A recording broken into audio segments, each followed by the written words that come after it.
conference. Joining me now is Chris Alexander. He's the Parliamentary Secretary to the Minister of National Defence. Randall Garrison is the NDP's public safety critic, and Francis Scarpaleggia is the Liberal public safety critic. And gentlemen, thanks all of you for joining me today. Chris Alexander, let me start with you. Already, we know security precautions have been seriously heightened in Boston, but also in Washington. Have security precautions been heightened at the Canadian border and or in Ottawa? Well, not that I know of, Evan, but obviously these events have just happened. Everyone's looking at them very closely, and those responsible for security across North America will be drawing the conclusions that they need to draw. You've described what's happening in the United States. We're all saddened by these incidents, and our hearts go out to those who are victims, to the families of the two that we know were killed, to the families and friends of the almost 24 who seem to have been injured, and to all Americans who will be feeling the shock of this, and people around the world. There is no other sporting event that I can think of that more represents excellence and the safety that we take for granted on the sporting circuit, especially in recent decades, almost all the time. So to see this happen is a huge shock. We need people to respond generously with information, with their condolences, with support to those who may have been involved. And those numbers are very important. For those in Boston, it's the 617 number, to reach the Consulate General, to make sure that they know that you as a Canadian are safe. And for friends and family, it's the 800 number to find out about, as you say, the thousands of Canadians who will have been associated with this event, either as participants or spectators. Before I get to Mr. Garrison, Mr. Scarpaleggia, Mr. Alexander, one more question, just to confirm here, if you could. You're saying there has been no heightened security, no heightened border watching, no heightened security around airspaces at all in Canada. Thus far, there is a status quo in terms of a safety response by the government here. No, please don't take my response as anything other than a confirmation that those responsible for security will be doing whatever they consider necessary to ensure security at all of those locations. I'm not aware of any heightened security posture beyond the city of Boston and beyond the other places that you've mentioned. But obviously, everyone in the security world is concerned, saddened by this. Our condolences go out to those who are victims. Our thoughts and prayers are with the families. But we want Canadians to get the right information about what their loved ones may be facing. It's clearly an ordeal just of managing such a large crowd in these sorts of circumstances in Boston. So the numbers are important. The flow of information is important. It's also important not to draw any conclusions that aren't justified yet by the facts as we know them. We know there was an attack. We know it was in a very congested area. We know there are victims, and our hearts go out to them. All right, let me bring in Mr. Garrison and Mr. Scarpaleggia. Mr. Garrison, obviously, everybody's hearts and thoughts and prayers go out to the families, victims here. Your reaction when you see this happen, it is in Boston, I appreciate. What's your reaction and perhaps the impact this might have on Canada? Well, I think that the Boston Marathon's iconic status really is an important factor here. It's difficult to understand attacks like this at any time, but why the Boston Marathon?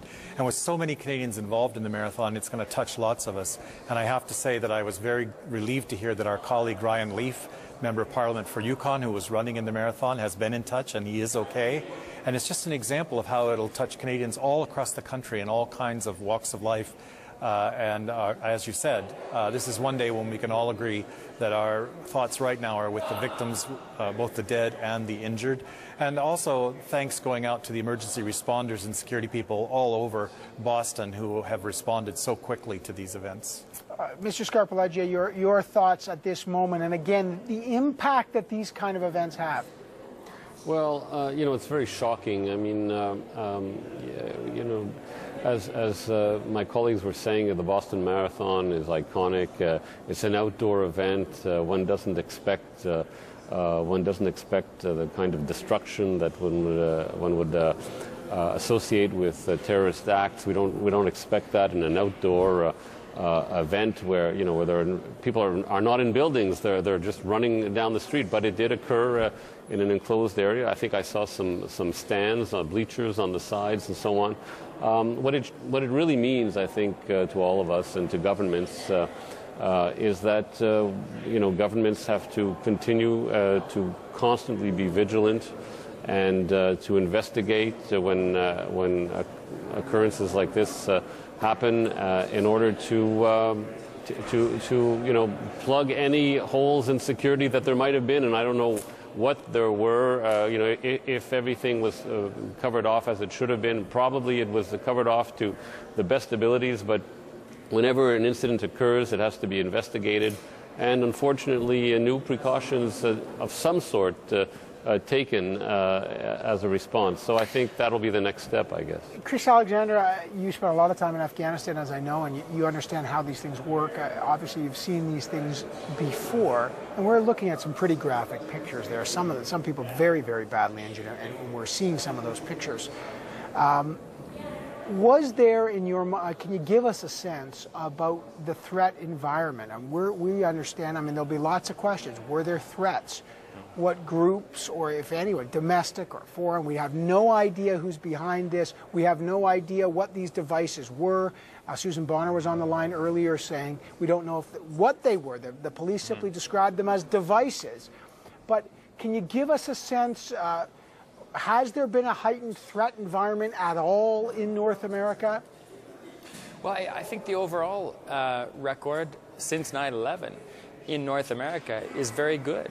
That does not mean, though, that security or agencies in both of our countries aren't anything but focused on the potential for terrorism, the potential for criminality that takes innocent lives, the potential for cyber attacks and so forth.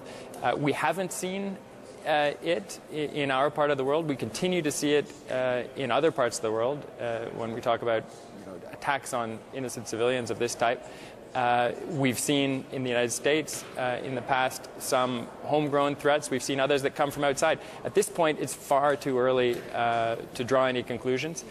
My experience in Afghanistan tells me that you never know the truth about an attack in the hours and sometimes even the days afterwards. It requires investigation. And in the first instance, the most important thing is to address people's concerns, their worries, and to help the victims. Fortunately, these attacks, as you mentioned, happen at a place where there was medical care. That will have been a huge mitigating factor. But we know, just in the case of Canadians, there will have been thousands there. Ryan Leaf, spectators, other athletes. We have to make sure their loved ones know where they are, that they're okay, and that they know to get in touch with the Consulate General, our local office, who is anxious to bring order to what will have been initially a very disordered situation. Just so you know, we're getting some reports, and CBC will confirm this if we can, but reports are coming out now that the incident at the JFK library that the police commissioner spoke about earlier, some reports saying that was unrelated. It might be a fire that's unrelated to the two explosions that took place 15 seconds apart on Boylston Street there. We've been showing you pictures of that. So there's lots of questions of the scope of this thing, and now reports coming out, and we will confirm this as fast as we can if in fact this other incident at the library is related or it's not, and we'll try to confirm that as well. Going forward here, look, border issues are always concerns. Public safety is always a concern. Very quickly, Randall Garrison, your view on maybe what we might see on that file now coming up in terms of public safety issues. Does this heighten security around the borders, or what's the follow to this kind of thing? Well, I'm going to have to agree with Chris here, and I was in Afghanistan at the same time as Chris, working for Amnesty International. And until you actually understand what's happened here, we can't predict what kind of response will be appropriate. And so at this point, it's really too early to talk about what impacts it may have. And as Chris said, people need to focus now on taking care of the information needs and the physical needs of those who've been victims of this. And we'll have to see what misguided individual or group might be behind this. And then you can draw some conclusions, although I don't think you can ever understand fully what would motivate someone to do something like this. Right. Francis Scarpaleggia, last word to you. Well, I think that regardless of today's events, I think